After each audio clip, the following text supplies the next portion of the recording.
तो मकर लगन वाले जातकों के लिए हम केतु की प्लेसमेंट के बारे में चर्चा कर रहे थे। इस वीडियो में देखेंगे अगर आपका मकर लगन का चार्ट हो और केतु आपके 10th हाउस में स्थित हो तो यहाँ केतु आपको वास्तव में किस प्रकार का प्रभाव दे सकते हैं।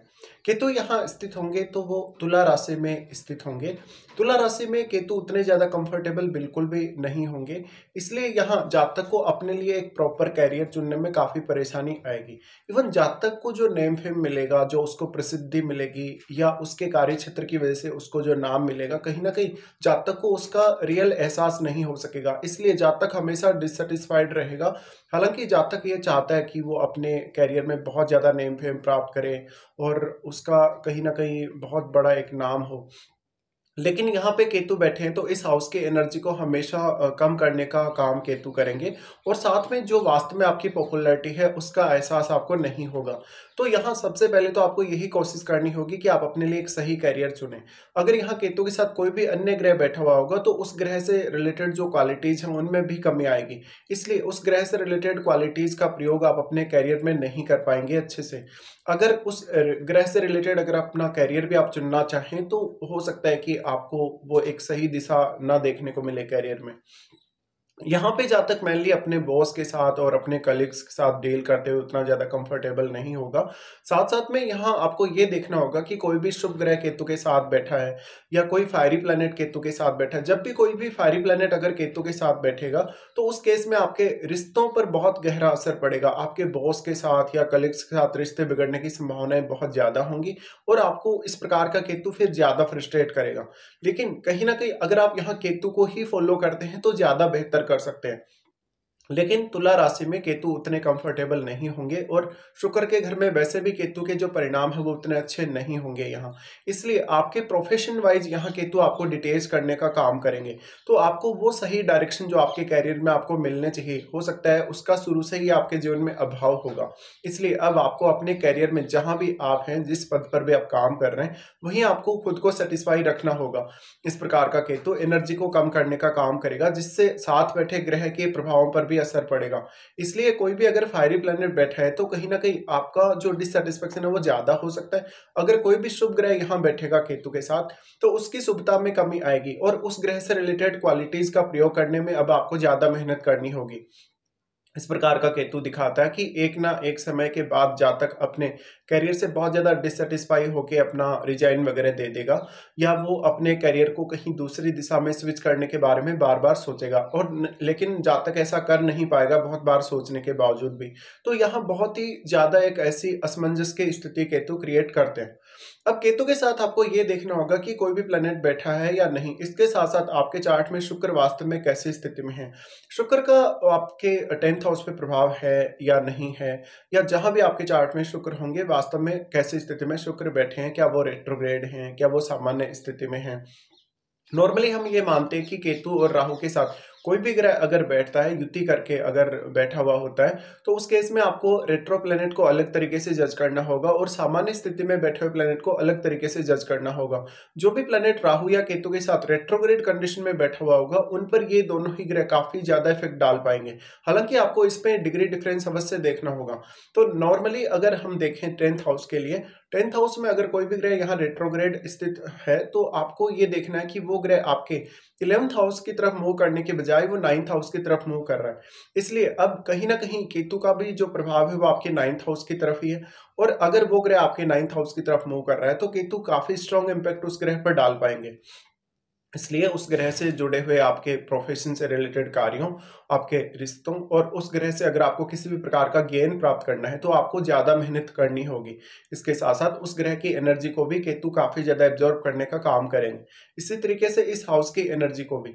लेकिन साथ ही अगर कोई सामान्य स्थिति में अगर ग्रह बैठा हुआ होगा, तो उस केस में हो सकता है कि वो ग्रह कहीं न कहीं थोड़ा पावरफुल ज़्यादा हो वक्री ग्रह की तुलना में और उस ग्रह पर उतना अधिक प्रभाव यहाँ केतु का नहीं पड़ सकेगा।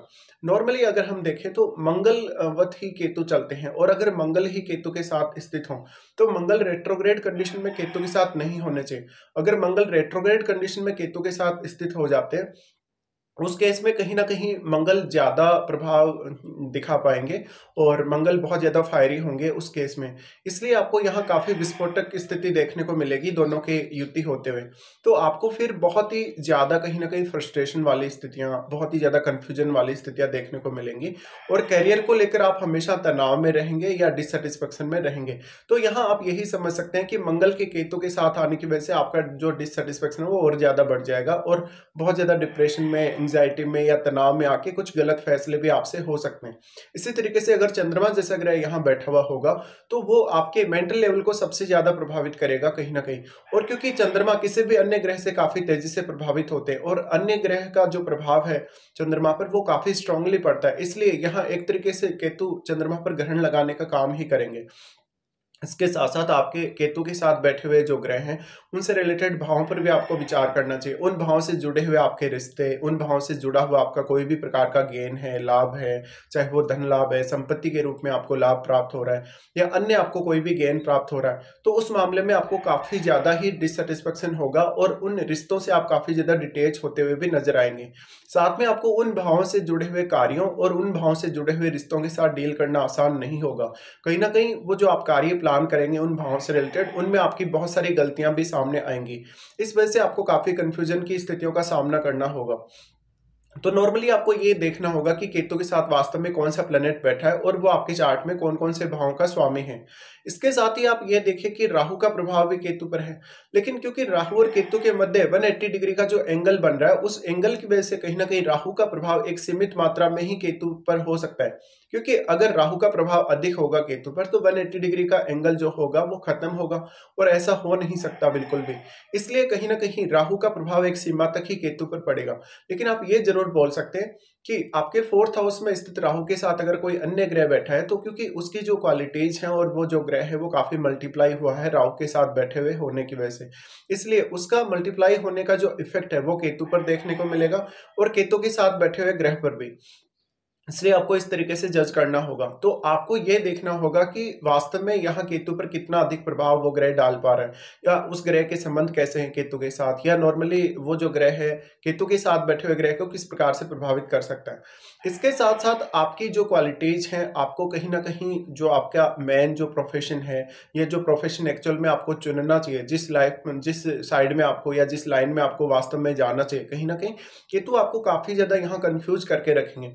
इसलिए आपके वर्क प्लेस पे तो इश्यू होंगे ही होंगे, इवन आपको एक सही डायरेक्शन नहीं मिल सकेगी कभी भी और कभी-कभी आप बहुत ज़्यादा नेम फेम भी अगर प्राप्त कर भी लें, तो उसका एहसास आपको खुद को नहीं हो सकेगा। इसके साथ-साथ इस प्रकार का केतु कहीं न कहीं आपको फ़ॉरेन सेटल कर सकता है या बार-बार आपको ट्रैवल करवा सकता है। तो आपको हमेशा ही इस प्रकार की स्थितियों का सामना करना होगा। केतु यहाँ बैठे हैं तो ये दिखाते हैं कि पास्ट लाइफ में आपने काफ़ी कुछ इस हाउस से रिलेटेड रियलाइज़ करा है और अब कहीं न कहीं आपका जो एक डिससैटिस्फैक्शन है जो 4th हाउस से जुड़ा हुआ है क्योंकि राहु आपके 4th हाउस में। तो राहु अब आपके फ्यूचर के और वर्तमान का जो डिससैटिस्फैक्शन है कहीं न कहीं या जो आपका ऑब्सेशन है उसको दिखाते हैं। इसलिए आपको फ़ोकस जो है वो 4th हाउस से रिलेटेड चीज़ों पर ज़्यादा करना होगा और अब आपको अपने करियर से कोई भी बड़ी एक्सपेक्टेशन नहीं रखनी चाहिए और जितनी ज़्यादा आप यहाँ से अपेक्षाएँ रखेंगे उतना आपको प्रॉब्लम होगा। इसके साथ-साथ आप अपने प्रोफ़ेशन से जितने ज़्यादा अटैच होंगे, जितना ज़्यादा आप कहीं न कहीं इमोशनल होंगे, उतना प्रॉब्लम आएगा। आपको 10th हाउस से रिलेटेड कार्यों में काफ़ी ज़्यादा प्रैक्टिकल होना पड़ेगा। इसके साथ-साथ आपको अपनी महादशा को भी देखना चाहिए। क्या वास्तव में आपको केतु की महादशा है या केतु के साथ बैठे हुए प्लैनेट की किसी की भी आपको महादशा हो, तो आपको इस तरीके से देखना चाहिए।